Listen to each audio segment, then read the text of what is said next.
his boot, and he set it off as a suicide act. And they didn't get killed. The army finished him off. They killed him, later, but once they were in captivity. Yeah, yeah. So this is inside the army base. Okay. And where exactly in? It's called Nebach. It's north of Guatemala City. It's 5 hours away. How far is that from the Mexican border? It's not near the Mexican border. Okay, well, still. And don't say it is either. Well, what happened was in the last weeks, the newspapers have reported the deaths of thousands of Indians close to the Mexican border. So I think they want to do a tie-in. But I think these pictures are representative of the Army. You can say that's the kind of thing the Army does when they go in. Obviously. The close-ups and whatnot are much too graphic for Time magazine, that's for sure, though. So these we have no use, but the overalls are...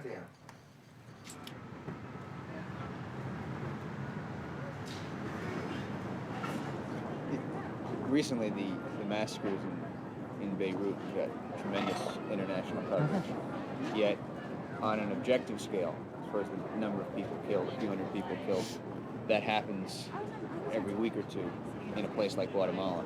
Yet, it rarely gets that kind of attention. Why is that? What are the differences between the The biggest difference is that the Middle East is the single most covered region on the globe. A week rarely goes by that Newsweek magazine does not have a substantial Middle East story. In fact, I can't remember the last time there was one.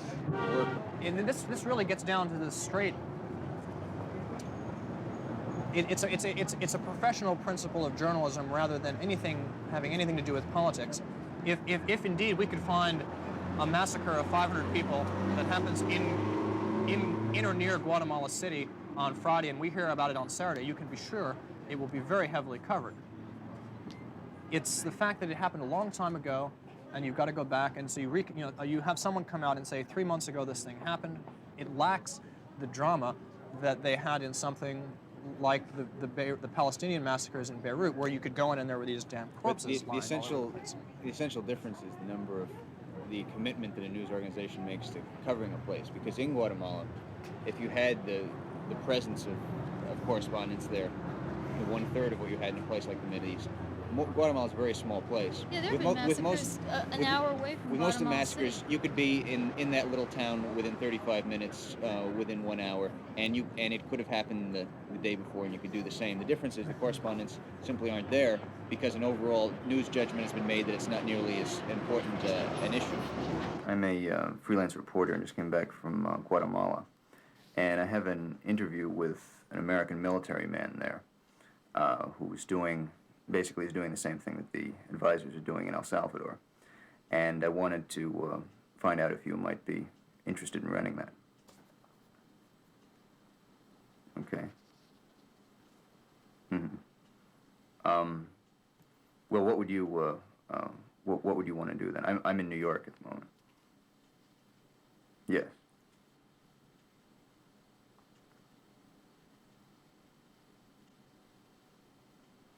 I was planning to come down there in the next few days.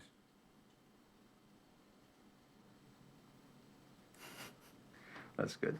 Okay. Yeah, there are two other things I have also, which are may also be of interest. One is a series of interviews with frontline Guatemalan troops, where they describe in some detail their torture methods and their massacres they participated in, with their names and so on. And the other is similar material on their use of the U.S. helicopters for bombing. Well, partly with my own funds, and also as working with doing a documentary for a European television crew. And it's called Epidemic. It's a Finnish outfit. In fact, I think you may have, the guy who's working on it mentioned he may have met you in El Salvador. Will you be there tomorrow afternoon? All right. I think I may come down sometime tomorrow morning then. What time starts to be bad for you as far as your being on deadline? 3 and 5. All right. Well, I'll give you a call sometime then. All right. Bye.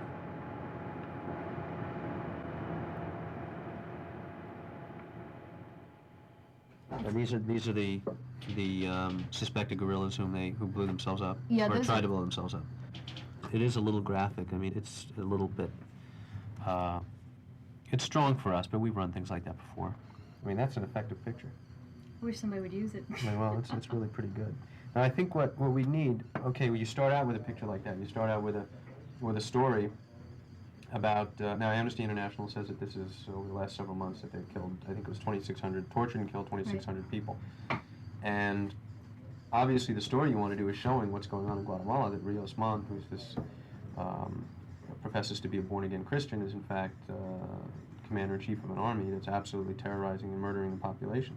So, I mean, how do you tell that story? Obviously, the army isn't going to let you do it. I think you've got some nice, you get a very good sense of what the refugee camps look like. On the other hand, to be a cynical editor, we've seen so many refugee camps in so many places. So that you really want to come in tight, and if your story is the most brutal army in the world, how do you tell that story? And I don't quite see it here. You want to see something happen? You want to see a soldier maybe picking through it. Well, you want, I mean, that house, there was nothing in it. It was overgrown with weeds, which indicates that it had been a while since anybody had been there. You want a house that's really been freshly invaded. I don't know, kids' shoes lying on the floor, toys, or kitchen utensils to show that, you know, somebody was just there, that people lived there. What is completely missing is placing the attack on the peasantry in Guatemala in the context of long-term American policy towards Guatemala. The consistent American role in maintaining in power the thugs and murderers who are carrying these things out, that's almost never mentioned. And in fact, for example, well, another thing that's never mentioned these days is the Israeli connection. I mean, the Congress has in fact prevented the administration for the last few years from directly aiding and supporting the murderous regime in Guatemala, and they're really about the closest thing to the Nazis that you can find in the contemporary world. They have been prevented by Congress from aiding them directly, so they're doing it indirectly, and they're doing it indirectly through a client state, Israel, which is supplying arms and advisors and so on and so forth. Again, that you may find an occasional reference to that hidden in a story somewhere, but the nature of the system whereby the United States installed, maintained in power, and continues to maintain in power a regime which is, well, almost unmatched, I suppose, in its violence and brutality and sadism. This analysis of the situation is never presented.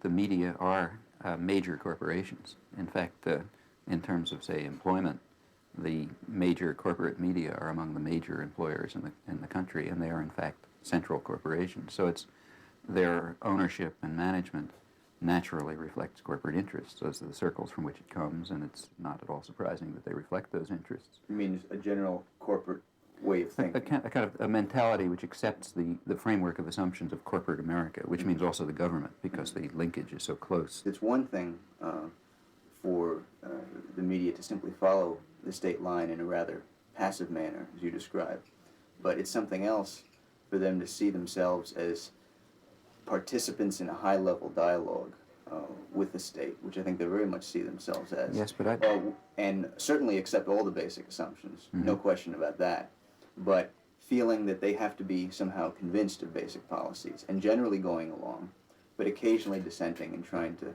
nudge the state in one direction or the other. The journalists and the media in general simply reflect the atmosphere of the general intellectual community, the ideological system as a whole, which is, as in every country virtually, is very supportive of state policy.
because of the alleged human rights violations, the Reagan administration has assured Congress that the United States has no military relationship with Guatemala. But freelance newsman Alan Nairn has discovered the U.S. military is involved in Guatemala. CBS News correspondent Ed Rabel in Washington reports. They call this man Garcia. He is in Guatemala teaching future officers of the Guatemalan army how to fight guerrillas. Use of weapons, map reading, ambush techniques, Garcia teaches them all. So what, you might ask? This is what. This man they call Garcia is from Arizona. He's an American, a Green Beret in the United States Army, Captain Jesse Garcia. If an American military officer is in Guatemala teaching people how to ambush and how to engage in military operations, then that is just a direct contradiction of everything that Congress has been told by the Reagan administration. I can teach them all any American infantry type equipment that I've used. Radios, communication equipment, weapons, any of our weapons, M1s, M14s, M16s, M79s. That this American is teaching such things to Guatemalans with their record on human rights makes some congressmen on the House Foreign Affairs Committee angry. What makes them more angry, they say, is that the administration seems to have violated an informal agreement granting the congressman what amounts to a veto over any United States military assistance to Guatemala. The Army says Captain Garcia is in Guatemala as part of an officer exchange program. This is not a hidden program. We've been doing it for about 40 years, for the last 6 in Guatemala. We have an exchange instructor. He is teaching students in an academic environment. The Army holds that that's not an advisory effort, and we're not trying in any way, shape, or form to circumvent congressional understandings. The administration has on, I don't know how many occasions, I mean, just constantly assured the Congress over the last 2 years that we are not engaged in a military relationship with Guatemala, that we're not providing training for the Guatemalan military, that we, I mean, it could not be any more clear.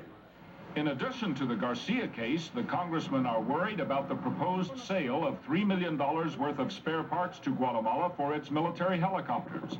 Just last week, the congressman got word that the State Department may okay the sale without congressional approval.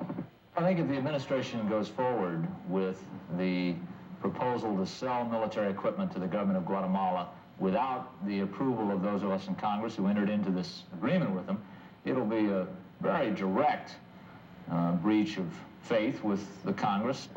A State Department official says the matter is being discussed with Congress, but would not say whether a congressional stamp of approval is needed to sell the spare parts to Guatemala. Ed Rabel, CBS News, Washington.